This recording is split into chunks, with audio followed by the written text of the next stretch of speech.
order to start with the approval of the minutes of the last meeting, which was on January 26th. Can I get a motion to approve the minutes? Thank you, Secretary. Second, thank you, Mike. Any additions, subtractions, corrections? Seeing none, all those in favor of the minutes say aye. Aye. Any opposed? Approved. And we'll move on to recognition. Scar. Thank you, Jamie. I apologize for hobbling. I did the old guy thing this morning and fell over myself walking. Go figure. But luckily, some of us thought about a health center several years ago, right, Mike? I went down to the health center, saw the nurse. She checked me out, said, "You'll live." Wrapped it up and gave me a couple of Advil, and I was like, No need to cancel the board. no need to cancel the board meeting. I feel bad for board member Pete Wall, who's in recovery. He did the same kind of thing, although his injury is a little more serious than mine. Pete, I hope you're feeling okay. Dave Stackrow's daughter. Thanks, Carl. Dave Stackrow's daughter did a tumble in a basketball game last night. We're still awaiting her test results. Hopefully it's just a sprain. So, it's going around. Going around. And that's not a good introduction. Come on up. First, somebody's got to get first, buddy. Come on. So before coming to CDTA, this is an interesting story. I worked in Brooklyn, shuttling people, Vinicio like this, between the A train and the airports. Mark Schaefer is now joining. Denise is familiar with the A train and many other trains. In 1999, his company was laying off workers, so he moved upstate and started working for Brown Coach before learning about CDTA. Brown school bus. Brown school bus. Okay, sorry about that. I got bad info. Yeah. That's what happens when you. We won't go into this. But he recalls affectionately training with under Dave Douglas. Dave. And Jeff Wynn. I'm sorry? Jeff Wynn. Dave Douglas. All right. I'm not saying anything. No, you can't. But anyway. No, it's both of them. Okay, both of them. Train with both of them. Love them both. Spent about a week in Star, is that right? Like a week and a half. Week and a half. That's good. I should have said. Before transferring to fixed route service in Schenectady. He's been in Schenectady for a long time. Driven lots of routes in Schenectady. We could probably every one of them, right? Yeah. Remembers the old 55. Is now joining. The old 55, which is now the 905. Used to be the. How many stops on the 55 would you say? Like 100. 100. We've reduced that dramatically. But some of his favorite memories are the big barbecues that we had before COVID. Hopefully we'll have those back. All I know here is you used to man the grill, and you got a nickname from the movie Horrible Bosses, but we're not supposed to go into that, right? Whatever that nickname was. Otto. Okay, I remember that from Horrible Bosses. No acronym, but the nickname is Otto. Horrible Bosses. The guy acronym. If you look at the movie, the guy up there, the GPS guy was acronym. You guys remember that, right? Okay. But he loves CDTA, loves coming to work every day. His beautiful wife is here with him. He says it's always a great day at CDTA. I want you working directly for me.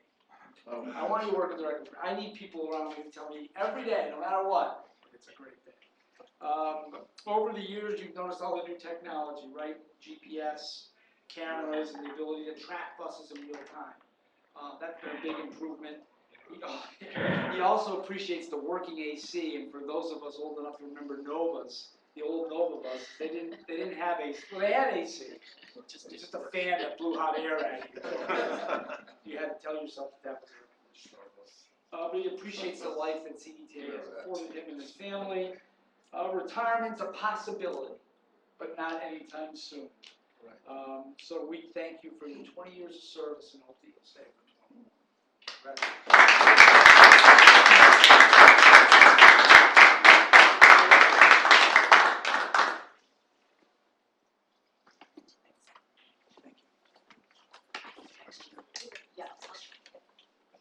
get, no more pictures. I'm gonna text her. She'll get it. I do really good pictures. That's, You're welcome. Thank you. Eddie, it's a tough act to follow, buddy. Come on up. Ain't gonna happen. Thank you. Ed was here at about 11:30, and he said, "Can I get a sandwich too?" 25 years, right? 25 years of service. After serving in the Air Force and earning degrees from Hudson Valley and from Siena, Go Saints. not a Google last night. No. 30% shooting before, but that's besides it. Anyway, he wanted a career in transportation. It was 1997, and Ed was between jobs. He was searching for an opportunity, and he said he coincidentally found a home. He joined the CDTA family, and like all of our men and women, they say the rest is history. He started as a part-time weekend bus operator, as everyone did 20, 25 years ago. And quickly moved to full-time in Star and then over to fixed route service. Pretty much a career path for lots of men and women. Currently drives the Route 117, which connects the airport, Wolf Road, and Cross Gatesville. Says he couldn't be happier with his career choice and the company that he has landed with. He says he looks at driving a bus as a hobby. Yes, that's why I've been happy to stay with it all these years. Yeah, and stay right where I am. I didn't want the headaches of God bless Elton. I didn't want the headaches of management. Me neither. I like driving the bus and just hanging with the people. When you enjoy what you're doing, Ed says you'll never work a day in your life again. It's well said. Best part about driving is meeting new and interesting people. His love for people and conversation, as I think you can see, is what makes his job so enjoyable. In his free time, he can usually be found with his family or at his church where he is very active. We asked Ed what the next 25 years will bring, and he says at least 5. Yes. At least 5. At least. Or maybe I'm just at the halfway point. Maybe 10. Maybe I'm a 50-year man. I'm not sure it will last. He wants to retire young enough so he can enjoy another chapter in his life. I think as we all do, right? Ed, thank you. 25 years of service. This is another guy who you never ever see his name. That means he's doing a good job. Ed, thank you.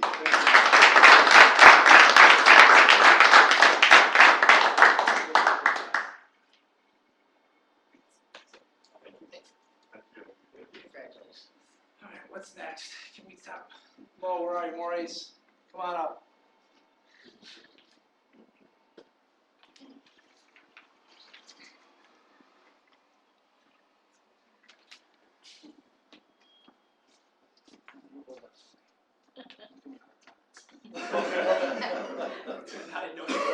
Maurice Sutherland decided to take a chance at CDTA 25 years ago. He hasn't looked back. Before coming to CDTA, Maurice was a cook. We should have exploited that a long time ago.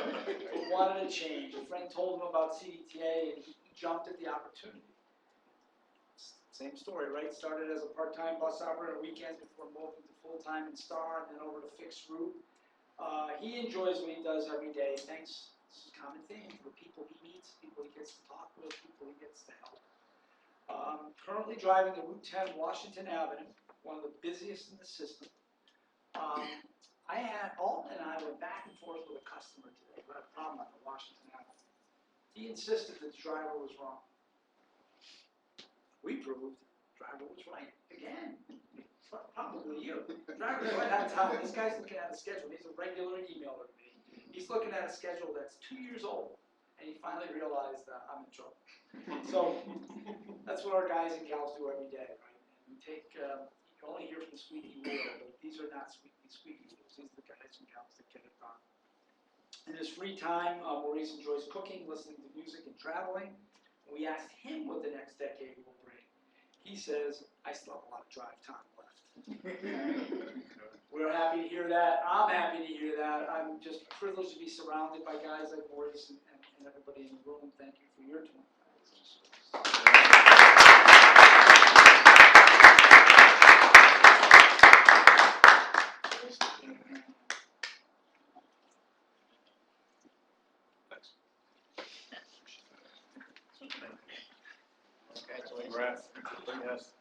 Ron, I thought I saw you come in. Last but not least. Last but not least. It's a little nerve-wracking, just to let you know.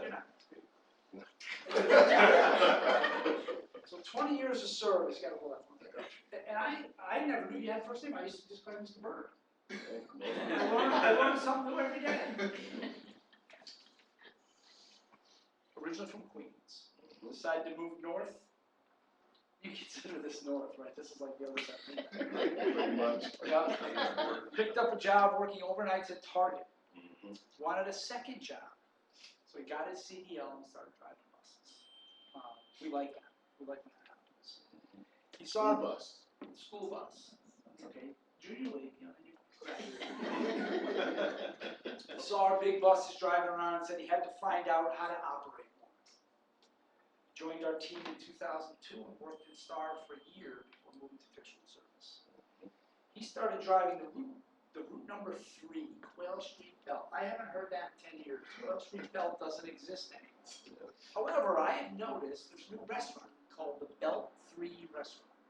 It's on Hamilton Street, and it mimics our old Quail Street Belt theme. So, got a minute, Google it, take a look. And John Scherzer gives it a thumbs up for us. It's an Italian place. He drives Route 10 Western Avenue now and says he loves it. You know, Route 10 is like the 12. You know, they're workhorse routes, lots of people, very little time to think or act, just go, right? That's it. What brings him to work every day? Driving. You know, common theme again, just loves to drive. Therapeutic. Yeah, therapeutic. But forget long road trips on highways. He likes driving around Capital Region Street, stop and go, helping people all the time. Says he's seen a lot of things change in CDTA over the years, mostly for the better. Likes the consistency and structure of his job. Makes policies and procedures a heck of a lot easier. He knows what to do. He knows what's expected of him, and he does it. We need more people like that. You do. We do. You hear it. You hear it. One of his favorite memories was working in Star, being recognized for his service, and getting a customer home in a snowstorm. Customer had a motorized wheelchair that had to be pushed down the street because we couldn't get that person close to the building. So the team gathered together and got the person to the building in a snowstorm. Guess what? It's going to snow on Friday. We might need your help again. Miss Cinda, actually. Oh, Cinda. Cinda is one of the greats in Star. Another one of my regular, we won't get into that, emailers and calls. If something wasn't nice, you let me know about it. You let me know in no uncertain terms. He acknowledges that driving isn't for everyone, but if you don't take things personally, you'll have a great day every day. His 9 and 7-year-old kids keep him busy, so retirement is not anytime soon. I hope not. 20 years of service, give me 20.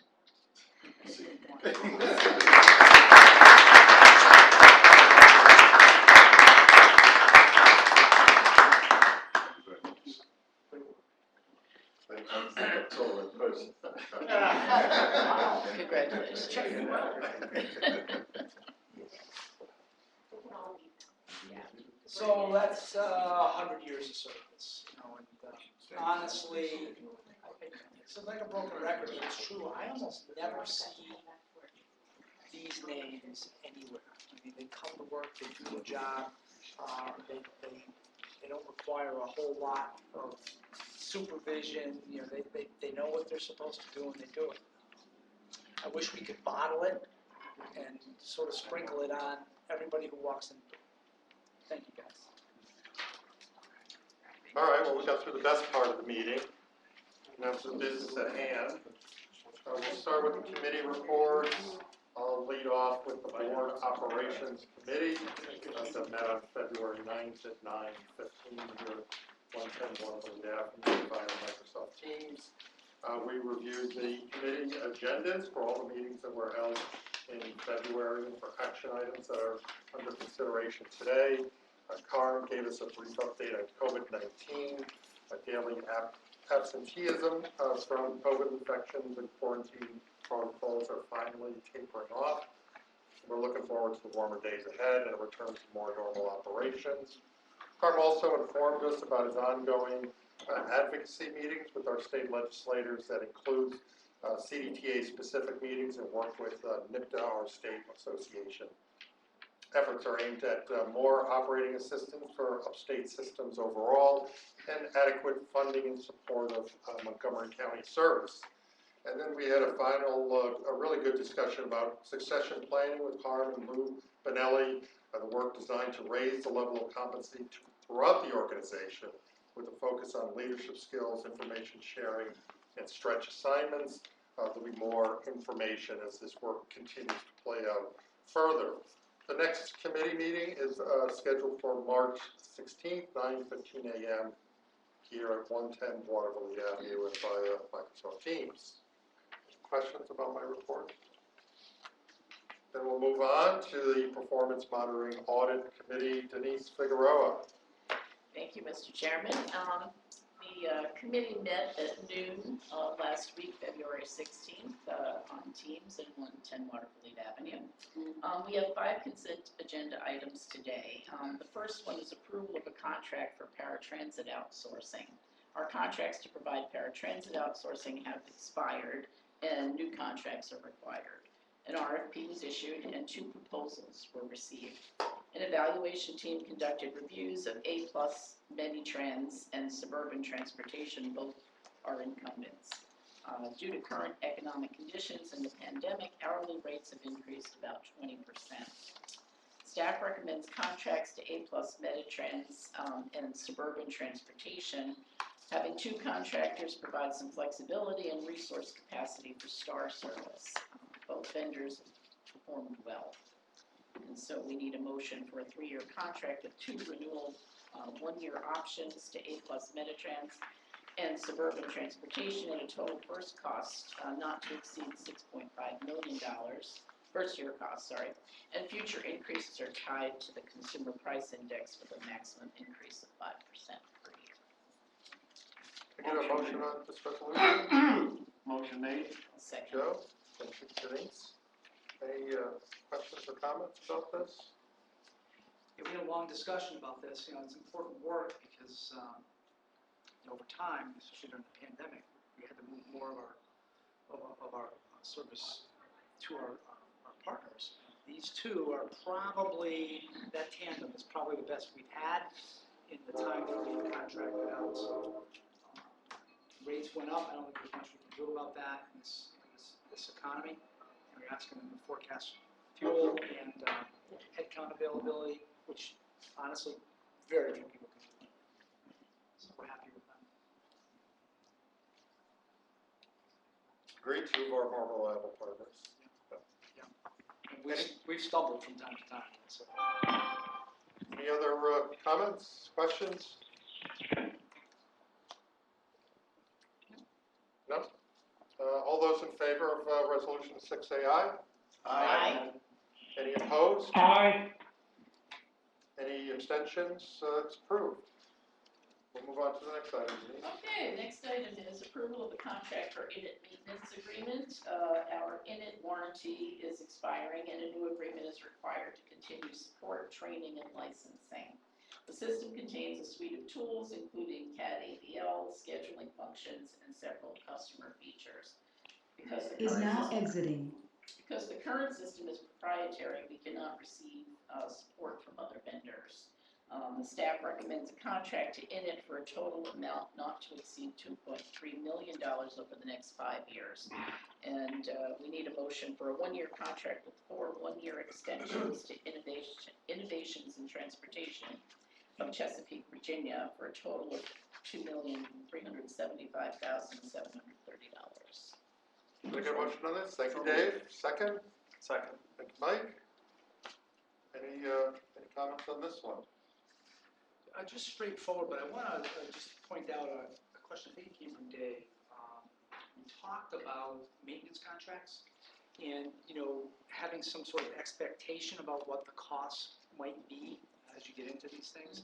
And Tom Skugisberg explained that in our request for proposals with all this work, that is what we asked for. I mean, you know, it's a ballpark, but in this one actually, it forecasted pretty close. So we know going in, you know, what our long-term maintenance costs are gonna be.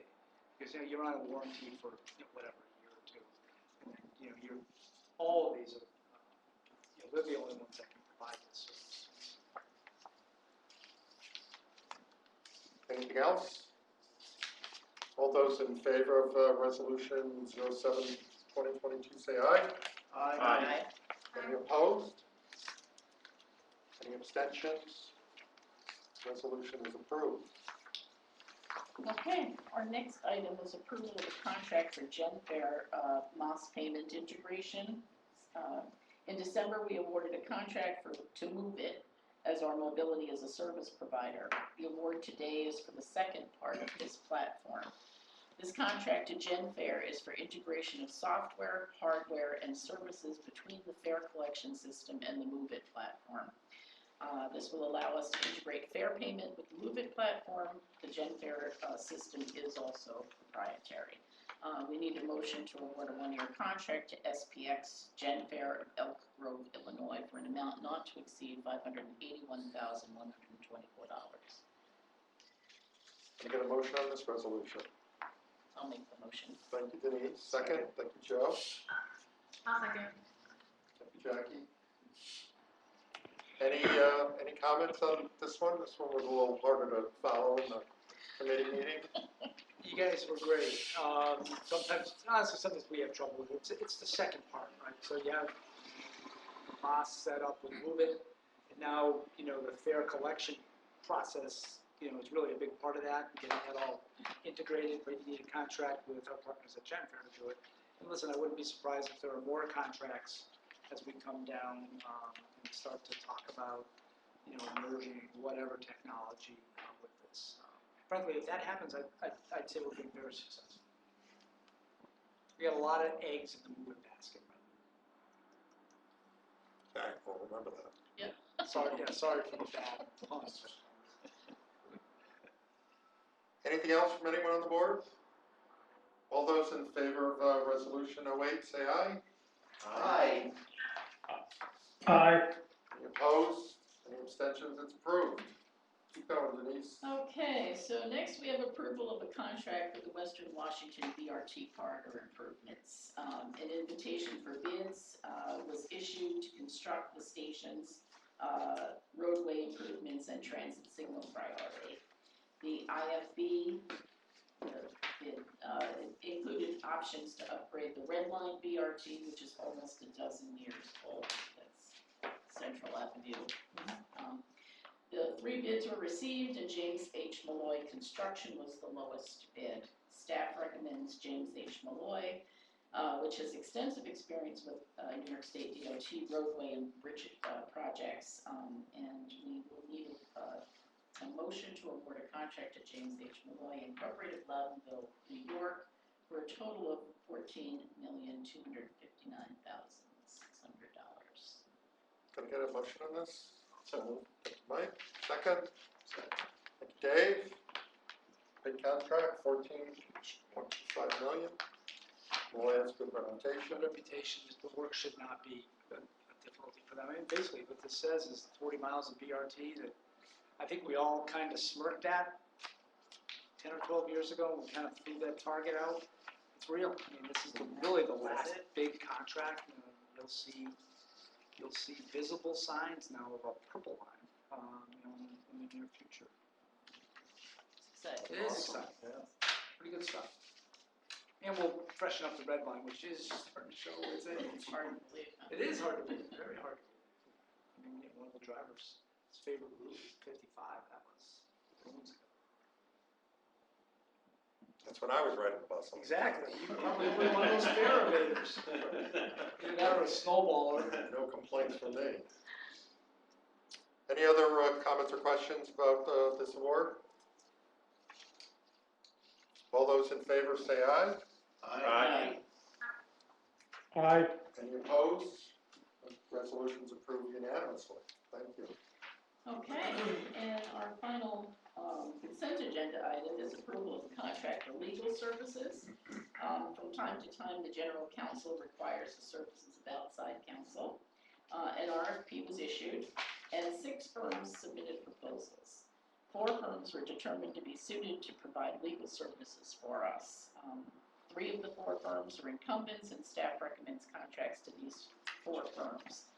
These contracts set terms and conditions for legal services, but there's no guarantee of work. This is just so that we have them under contract.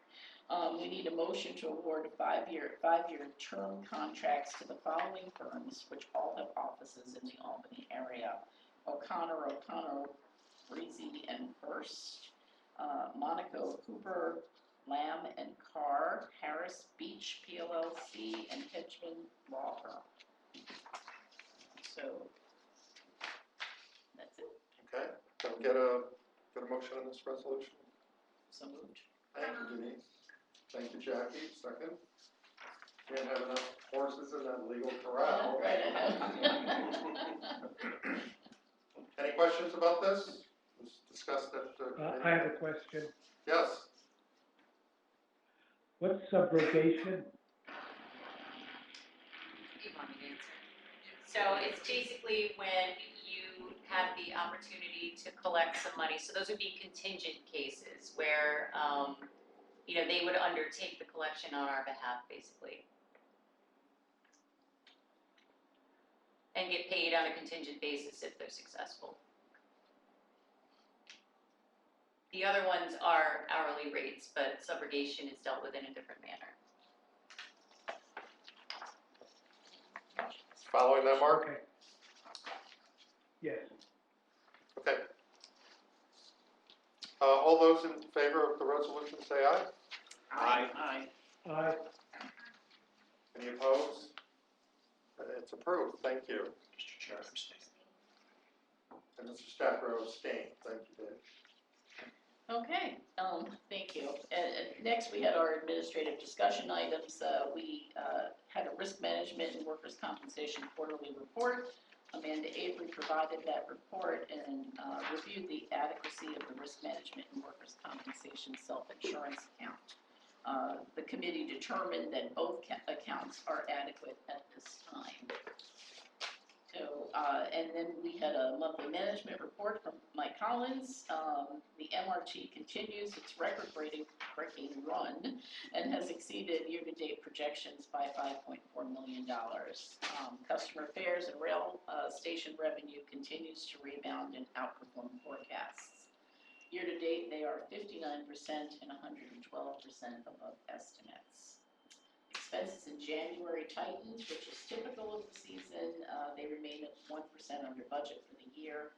The wage line remains over budget due to headcount challenges, overtime, etc. The parts line was also over budget due to invoice timing.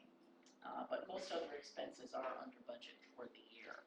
And our financial position is strong, and we anticipate a solid finish to the year. I don't know if there are any questions on the monthly management report. Okay. I have one question on the management report. Sure. On page 38, the one thing that concerns me, MD/BSI, mean distance between service interruptions, is near zero since August. That correlates with the Delta and Omicron rate waves, but it's awfully low. What do you guys? What's the explanation for that? Mean distance between failures shouldn't be zero. No, it's the mean distance between service interruptions, which is the trip cuts related to some of the challenge with headcount. And then more recently, it's been COVID in January. I don't have that report right in front of me, but it shouldn't be zero. No, it's not zero. It was low, but It's It low. wasn't. It's low, it's not zero. I don't have it. I don't. it's like Yes. So does that have to do with driver unavailability because of COVID? Is that the explanation? Yes, Mark, to cut to the chase, that's really what it is. Driver availability because Okay. of COVID is driving our trip cuts up, which drives that number. Okay, thanks. We are seeing improvement, albeit slowly. Okay, and finally, our monthly non-financial report. Chris Designee did provide that report to the committee. Ridership continues to improve. Total ridership is up 18% this month and 15% for the year. Star ridership is up 39% for the month and 48% for the year. Fixed route on-time performance is 80%. Star on-time performance is 71%. His trips are coming down, but ticked up a little this month. We expect this uneven pattern to continue for the next few months as we balance service and manpower. And preventable accidents are at 22 this month, and non-preventable accidents are at 17. And that concludes my report. Next meeting is March 23rd. Okay. So just a note here, Denise's committee and the board just authorized about $25 million this month. From my perspective, relatively little discussion because in committee, we talk about this at length. In committee, we talk about things sometimes several months in advance to hopefully get everybody on the same page. It's really the way the governance model is designed to work. And sometimes I don't think we take enough time to say, hey, it's working. There are some boards that labor over these decisions at board meetings. And, you know, honestly, I don't think that's fair to board members. It's just not fair to labor over things like this at the board meeting. We vet this out. And if someone disagrees, we talk about it. Or sometimes we take it. Sometimes it takes, you know, a couple of months to get things to a point where we're all comfortable. So, you know, thanks for doing this, but also, you know, thanks for sticking to the model because it is still a little different than most transit systems our size don't have this model. You know, they have, as I look regularly, 8 or 10 or 12 committees, and they usually meet the day of the board meeting. You know, board members are here for 8 hours, and by the time they get to the 7th hour, they don't want to go home, and we don't blame them. Our decision-making process is different. You know, I think it's better. I hope you do too. I think if you wait to the board meeting to discuss things, you'll never get anything done. Yep. Appreciate your effort on this. So we'll move on with committee reports to the Community and Stakeholder Relations Committee. Jackie Falatico. Hello. Thank you. I was having major tech issues, so I just want to make sure you guys can hear me okay. Yes. Good. Yeah. All right, good. All right, the Community and Stakeholder Relations Committee met on February 17th at 11:15 in the morning, in person and via Microsoft Teams. Staff provided updates on CDTA's newest mobility offering and the monthly communications and community engagement report. John Scherzer presented on our new car share service, Drive, that will serve the Capital Region beginning this summer. The pilot program will feature nearly 10 hybrid and electric vehicles as part of the Drive program. Drive will complement the current menu of alternative mobility options, CDPHP Cycle, Flex, and Scoot.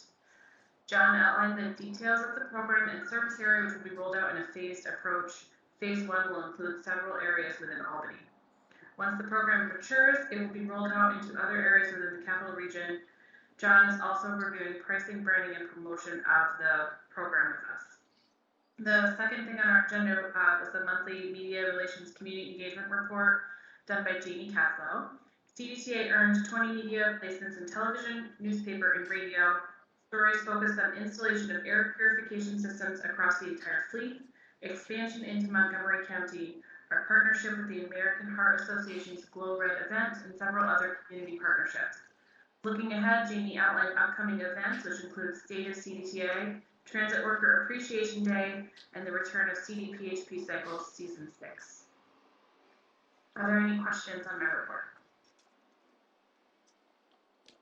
All right, the next meeting of the committee will be held on Thursday, March 24th at 11:15 a.m. via Microsoft Teams and at 110 Waterley F. Thank you, Jackie.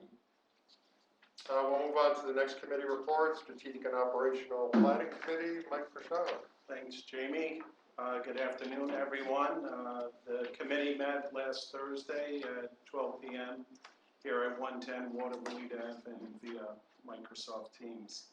We had 2 administrative discussion items, first being our fiscal year 2023 budget planning. Mike Collins provided an update on the budget process. We are currently in a good budget position and expect to finish the current fiscal year ahead of projections. Our revenue is strong and our expenses are under budget. We're in a good position to be in. Based on current year performance, we are recommending a $1.3 million increase to the MRT line. Customer revenue is outperforming budget, and we also recommend a $6.1 million increase here. Amtrak revenue has picked up, and we recommend increasing that line by $1 million. We increased STOA by $7.6 million due to the governor's executive budget, which included additional funds for Montgomery County. We are budgeting for a $3.2 million wage increase, most which is to accommodate Montgomery County. Other benefit increases include health care, workers' compensation, insurance, and a pension increase for additional headcounts. Purchase transportation is increasing due to an increase in vendor rates and additional services needed for Montgomery County.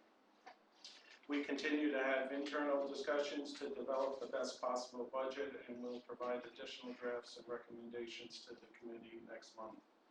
Much of this hinges on the state budget and further revisions to our operating plans. Our second item of discussion was the bus lane feasibility update. Brent Irving provided an update on the bus lane study. Bus lanes are made up of roadway space dedicated exclusively or primarily to use of buses whose purpose is to avoid the delays caused by general traffic. Using bus lanes can also elevate the concept of BRT. Assessments were based on ridership, bus volumes, travel times, road capacity, and public feedback. 12 corridors were examined, most of which are on BRT lines and in downtown areas. 33% of survey respondents believe that buses are regularly stuck in traffic congestion. 5 corridors were chosen to further conceptualize the design and were ranked based on ridership, delay, future growth, and equity. Phase 2 will continue through May with a continuation of a more detailed design to follow. Our next committee meeting will be March 24th, 12 p.m. here at 110 Waterville Ave and via Microsoft Teams. And that concludes my report, unless there's any further questions or comments. Any questions for anybody? No? Thanks, Mike. Yep. Next item is the Chief Executive Officer's report. A couple of notes here of interest, I think. COVID, we're coming out of the Omicron variant. 15 cases in February as opposed to 70 in January, and definitely a slowdown. Hopefully we've changed our reporting. We're going to do a once a week update to the report. Thanks for hanging in there with us on that, and to our workforce. I don't know. We started out, telling everyone about every single case, and we continue to do so. I think it's the right thing to do. Could be wrong, especially when you go to many businesses and they don't know. They don't know that the person who sits 2 offices down was positive. I don't know if that changes anything, but in the interest of transparency and open information, that's why we've done what we've done. But it's been amazing to me the things that we've learned. We learned that we're resilient and that the organization can respond to a challenge or challenges. We certainly have learned about the need for better healthcare practices for our employees. Struck a stroke of luck or a stroke of genius. We opened the health center a couple of months before COVID, and we weren't really sure what we were getting into. I was down there today having my ankle wrapped.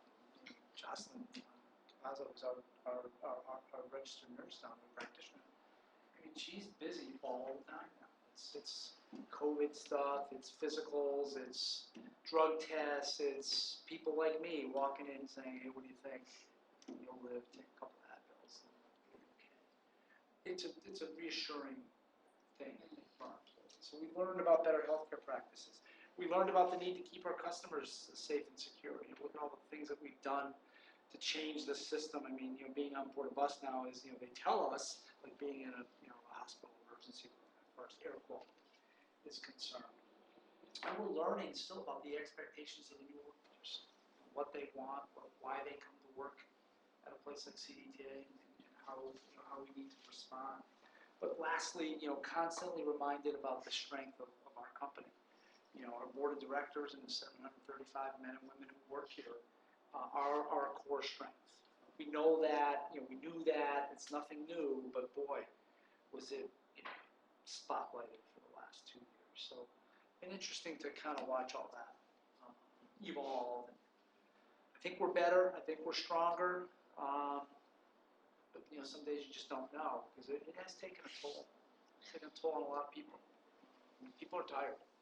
So I think the sooner we can get back to some normal operation day to day, not responding to a COVID case. Oh gosh, we had 3 people, infected in the same unit. What do we do? After a while, that gets old.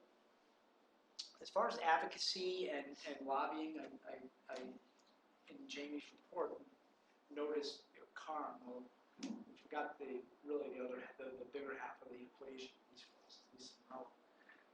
She orchestrates our advocacy, but we're really teamed up with NIPTA like I haven't seen in the past. More meetings than I ever remember, because everybody will take meetings, right? Because they can Zoom you.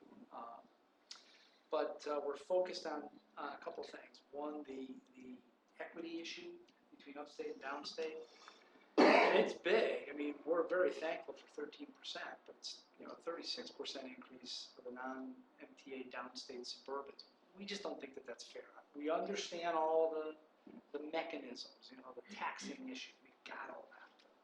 13, 36, it's a little out of whack. So we're pounding away at that every single chance we get. And we're working with people we need to work with on Montgomery County. We asked for total operating cost was 6.25. We said $1 million of revenue, so we need 5. 2.3 is 1/3 almost of what the ask was. And we're almost positive it's in the assembly. Will be in the assembly one House bill. Not 100% sure on the Senate one House bill, but we're working away at that. While we do that, our staff, you should know, is working as if this is going to happen in the 3rd quarter of this year. I mean, we just can't turn the switch. We have to have it ready to go. So all the logistics are being put into place as if that service is going to start. And where John and his team have been in Montgomery County, boots on the ground, forming partnerships, and hopefully winning some friends. Everybody from the hospitals, major employers, things of that nature, all going well. It's real nice. People are positive. I mean, they have no mobility, so frankly, almost anything we bring to the table is an improvement. We'll do it the CDTA. Is that all Stoll money that we need to get going, or is that? It's Stoll money. We haven't really addressed the capital side, but we're doing that sort of as phase 1. But yeah, it's all Stoll. The good thing about that is once it's in there, it's the new baseline. Oh, yeah. So every year, that's the baseline. So. And with gas prices continuing to rise, it's a great time to be opening up that service in Montgomery County. Yeah, I mean, we're going to be $4 a gallon here. It's just a question of when. It could happen next week. Right. Not a good thing, but as far as the budget's concerned, Jamie kind of lightheartedly said, set, ready to go. Yeah, we'll be ready to go in March. We're basically fine-tuning now. We're grinding it down as best we can, and we're just waiting for the state operating assistance numbers. We can always go back and do a budget adjustment if that's not right. But it's just grinding work now, making sure that line's right, making sure that line's right. It's really it's Phil and a lot of the people here will just be grinding those numbers to once.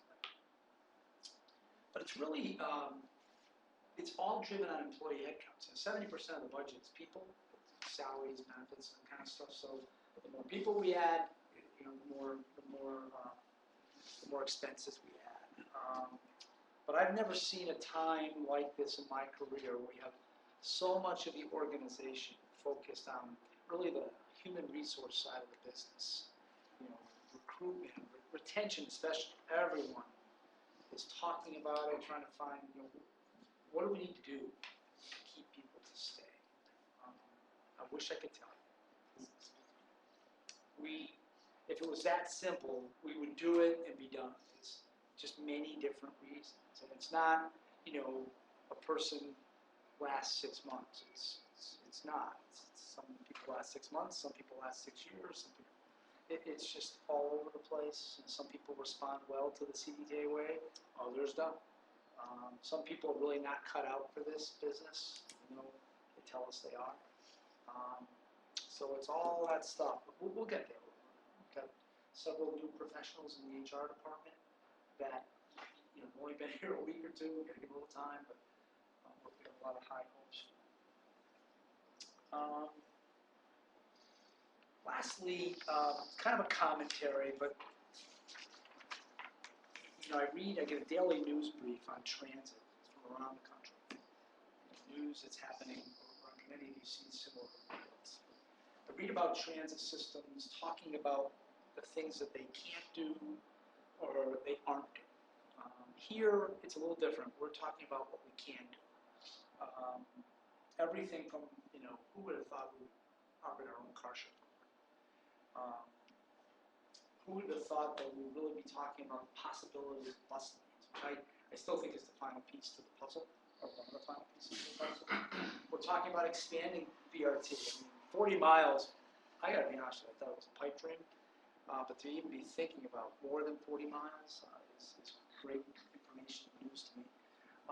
Mobility hubs, I think we're finally close to a mobility hub in downtown Schenectady. We've got final plans. We're going to go out to bid on it and see how it comes back. We can do many of those now.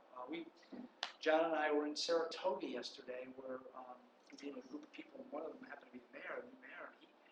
He is interested in a mobility hub in Saratoga. Who would have thought that, right? In the brand new parking garage, they have actually a lot of the components that we would need to do that.